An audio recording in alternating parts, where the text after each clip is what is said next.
面頭咧有啲一絲絲嘅，隻鴨滴晒汁㗎。哇！呢個爐就係燒乳豬啦，幾靚！呢碟就係油雞啦，睇到好靚啊！而家最興嘅開心果。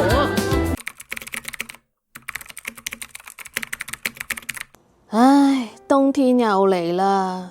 每年冬天令我最頭痛就係鏟雪㗎啦，啱啱先至鏟完，而家又再落過，真係鏟到我腰骨都直埋啊！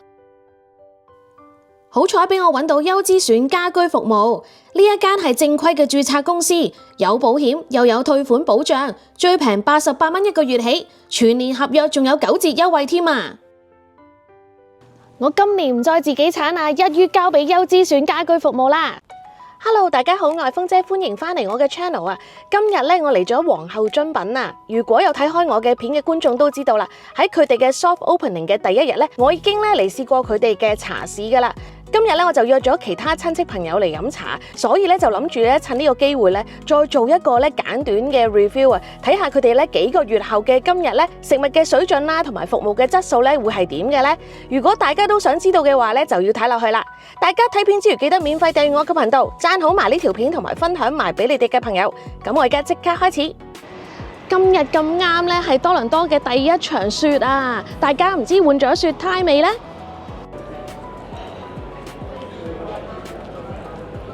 咁我哋一坐低咧，就見到咧台面咧就已經有呢一個特價早茶嘅餐牌啊，都係一樣啦。星期1至5啦，朝頭早11點前落單咧，就大中小店咧就一律5個8嘅。咁呢一度咧仲有個溫馨提示啊，呢個特價早茶優惠咧就一定要喺中午12點半之前咧就以銀行卡啦或者現金結帳離開嘅喎。點心紙咧就應該咧同幾個月前嗰張咧就一樣啦。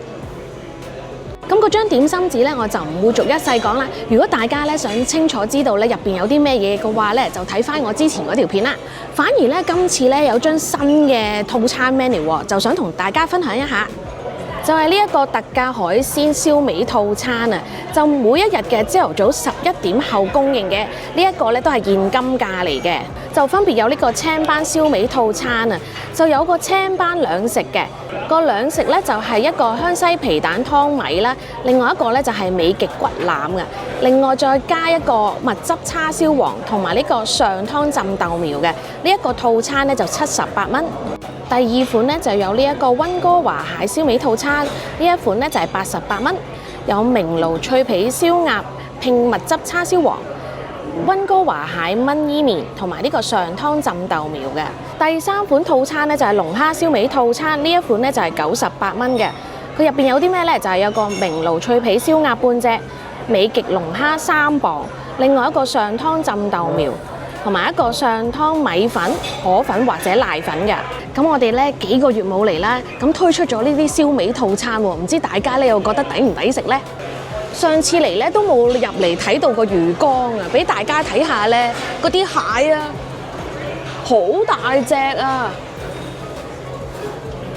呢啲應該皇帝蟹嚟啦，佢仲紮住晒啲龍蝦添。呢度仲有一啲嘅象拔蚌。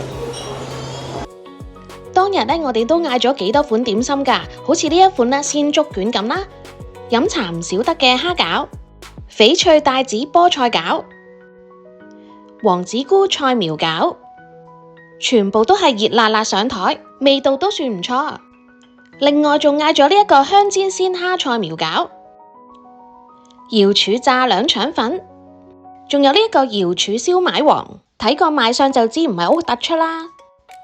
藥膳川宮白子魚雲，呢一款味道一般啫，大家唔需要叫啦。仲有呢個韭菜鮮蝦腸粉，腸粉都算滑身。海皇葱香薄撐，呢一個咧我都覺得麻麻地。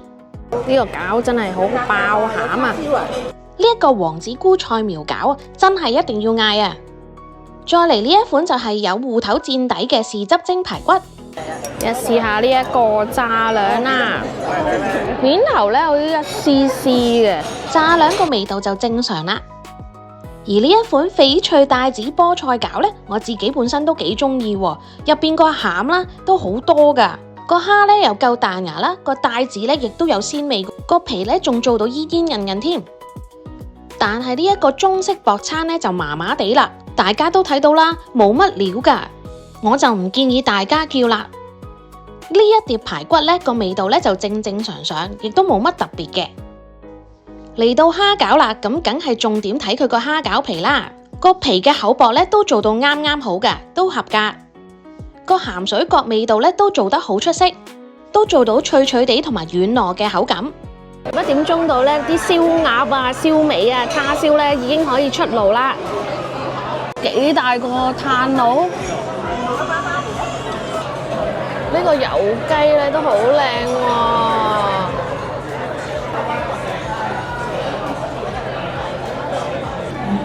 睇下隻鴨滴晒汁㗎，就係因為見到咁，所以我哋每樣都嗌咗一隻嚟試下。師傅喺度整緊乳豬啊！我哋當日咧嗰張台咧就正喺燒味部嘅隔離啊，所以咧我可以全程咧就睇到咧師傅點樣做呢啲嘅燒味啊。不過當日咧我哋咧就冇試到呢一個乳豬啊。如果有觀眾朋友咧試過嘅話咧，可以分享俾大家聽下咧，究竟好唔好食啦？跟住咧就見到師傅咧就斬一個叉燒啦，唔知呢一個份量咧係唔係例牌嚟嘅咧？如果係嘅話咧，都幾多喎。條叉燒都好靚啊！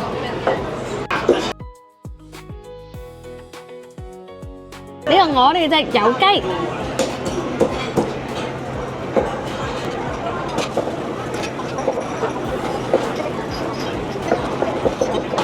咁樣睇住師傅斬雞呢，應該呢就唔會少咁幾件啦啩。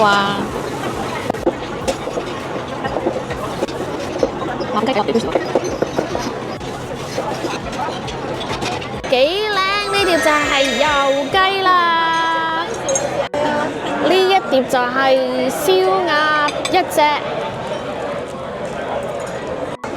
燒鴨。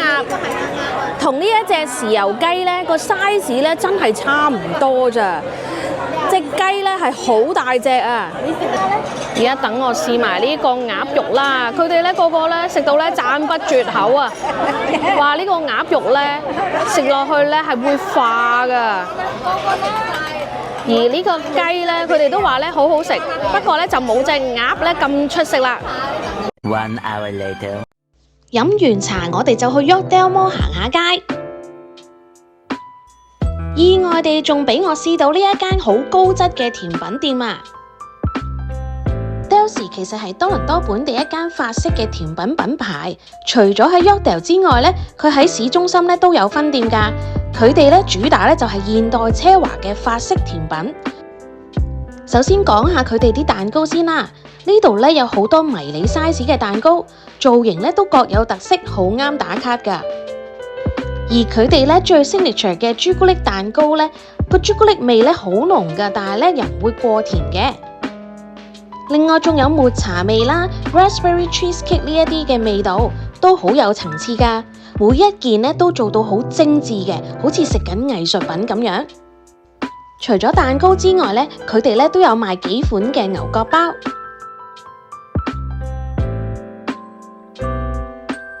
當然唔少得佢哋嘅 macaron 啦，顏色又靚又排得整整齊齊咁。我哋當日呢就冇試佢哋嘅 macaron， 不過呢就點咗幾款咖啡同埋蛋糕。呢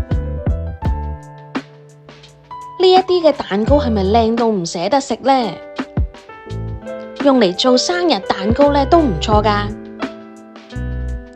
咖啡嘅選擇就唔多啦，一眼睇晒。咁我哋今次呢就試咗幾杯，有 cappuccino 啦，有 matcha latte 同埋 hazelnut latte。咖啡嘅整體質素呢都幾高嘅，水準呢絕對呢唔會輸俾出邊嘅 cafe 㗎。至於蛋糕嚟講呢，我哋呢就試咗幾款唔同嘅口味。Tiramisu 嘅 cupcake， 哦 ，Tiramisu cupcake， 哇，好靚喎！啊，呢個係而家最興嘅開心果。應該入邊有餡喎，好似。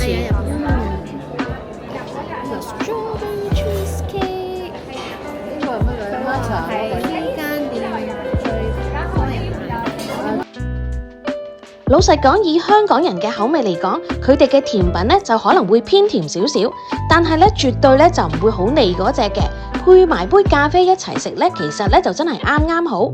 你會食得出呢啲材料好實在啦，口感好細膩得嚟，層次感呢都幾豐富㗎。加上佢間鋪呢環境呢都好舒服㗎，又乾淨啦，又有格調。雖然呢啲座位呢就唔算好多，但係我就覺得好適合呢同朋友坐低傾下偈啊，嘆杯咖啡或者 shopping 完休息一下。今集就一次過分享2間食肆，唔知大家鍾意飲茶多啲定係食法式甜品多啲呢？歡迎留言話我知，我哋下條片再見。